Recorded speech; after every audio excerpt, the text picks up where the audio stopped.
Hello, my name is Frank Christensen and I'm the coordinator of officials for IFAF in Europe. In today's training tape, we're looking at clock management. So we'll have a look at some different plays where officials either do or don't do a good job of managing the game clock and the play clock. And we'll discuss how we can improve on this. So let's dive straight in and have a look at some game film.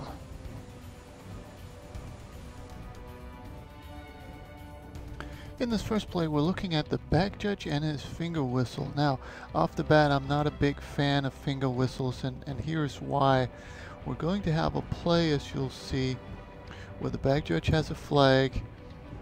So he throws his flag, and then he needs to stop the clock and whistle at the same time. But instead, of course, because of the finger whistle, he can only do one thing. He's whistling, and then afterwards he's stopping the clock. So if you have a finger whistle, if you want to keep your finger whistle whenever you need to signal and whistle, you have to figure out a way to remove your finger from the whistle so that you can do both at the same time.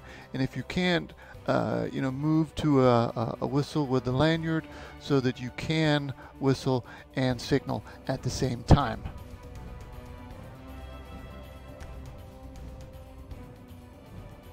Part of clock management is recognizing the play. So when we have a situation like this, where the defense actually intercepts the ball, we need to be able to recognize this, and the umpire does a good job here of stopping the clock. The back judge, not so much. But we need to be able to recognize this. So even though we have another key, maybe we don't see the ball being intercepted here, if we look at all the players, all the red players, in the video here, they turn around and start blocking. Now that they only do that if they have the ball. So we have to be able to, regardless of what key we're looking at, to recognize this and know that this is a turnover and we need to stop the clock after this play.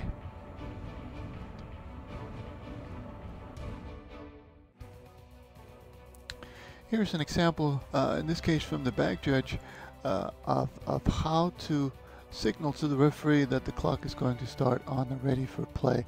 And this can be done by all the deep wings, all the deep officials, the two wings. Anybody who has this knowledge can do this signal, and the referee will appreciate it. And you don't have to have eye contact with the referee. You can be counting the defense, you can be picking out your keys, you could be doing all other things while you're doing this signal, and then once the referee blows his whistle or makes the ball ready for play, then you can take it down. You don't have to actually have eye contact with the referee, but the referee will always appreciate this help. On this play, we're looking at the deep wing who has the game clock, and he's got a flag, but the runner also goes out of bounds. And right there, he starts to signal stop the clock, and then he realizes, or he signals, and then he realizes he also has to stop the clock on his wrist. And it's really just a matter of getting into a habit of controlling your wristwatch before you do the signals, and sometimes it also happens when you do a touchdown signal and you realize that you have to stop the clock while you're doing the signal. So really it's a habit thing, getting into the habit of doing the clock first and then doing the signal afterwards.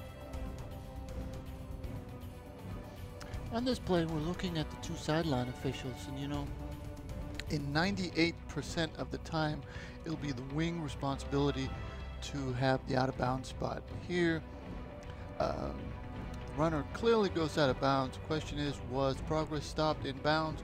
We can't really tell from this angle with 100% certainty, and so the deep wing can't either. But we've got a situation here where the short wing is winding the clock, maybe because he had progress stopped inbounds, and we've got the deep wing killing the clock. So as a good rule of thumb, as a good habit to get into as a deep wing, don't ever be the first to stop the clock. Always leave it to the wing to decide if the clock is to be stopped or not. And that will give us the best coverage out of bounds and the best clock management in those situations. In comparison, we have on this play a situation where the quarterback goes for the sideline, very, very close to the sideline where he slides. Is he inbounds? Is he out of bounds? We really don't know. This is up to the wing to decide. But we also have a deep wing that's coming down here to cover out of bounds, but he doesn't stop the clock. He does a good job of leaving that to the short wing. So here we've got a good example of a deep wing who doesn't take on too much.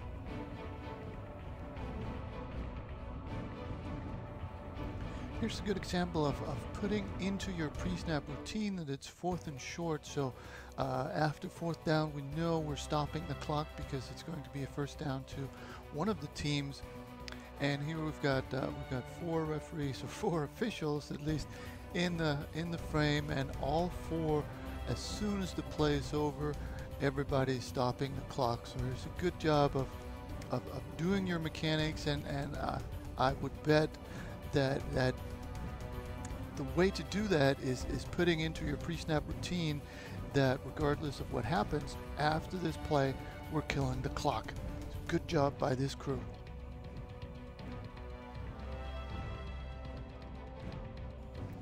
On this play, we're looking at primarily the play clock management, and a couple of things to notice here.